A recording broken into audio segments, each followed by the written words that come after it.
Kuna maisha baada ya harusi.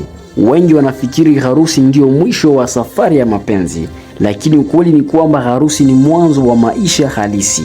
Harusi ni siku moja tu, lakini ndoa ni maisha ya kila siku. Kuna siku za furaha, kuna siku za changamoto, kuna siku mtachokana, kutokuelewana, hata kukatishana tamaa. Hapo ndipo akili inahitajika, sio hisia tu. Binti, kuwa na akili, usio mpumbavu. Hapa akili haimaanishi elimu ya darasani tu, hapana. Yaani akili haimaanishi elimu ya darasani tu, inamaanisha kujitambua, kujiheshimu, kujua thamani yako, kujua unachotaka maishani mwako. Upumbavu ni nini? Kuolewa kwa sababu ya pressure ya marafiki, kuangalia wengine wanaolewa, wengine wanalunga. Hapo ndipo unaingia kwenye ndoa. Unaamua kuingia kwenye ndoa kwa sababu wengine wanaingia. Hapo tunasema unaolewa kwa sababu ya pressure. Kuolewa kwa sababu ya pesa tu, kuvumilia mambo yanayokuvunja utu wako, kuto kujua mipaka yako. Akili ni nini?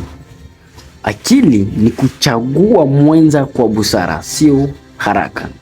Kuweka mipango ya maisha yako binafsi, kujua kuwa ndoa sio kimbilio la matatizo. Kujiandaa kiakili, kihisia na kiroho.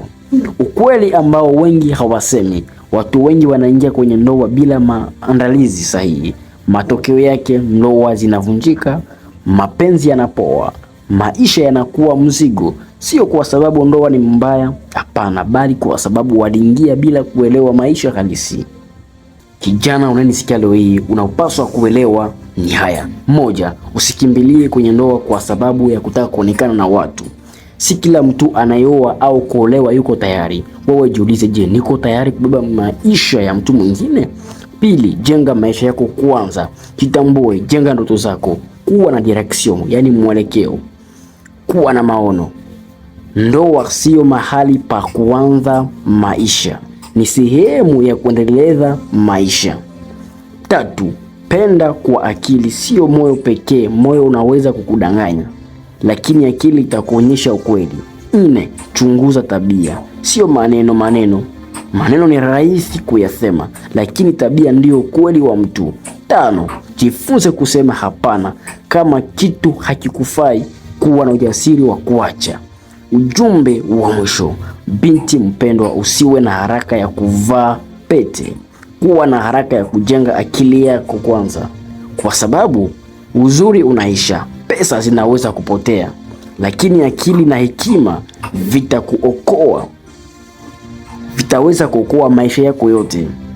Ndoa nzuri haijengwi na mapenzi tu, inajengwa na akili na uvumilivu na uamuzi sahihi.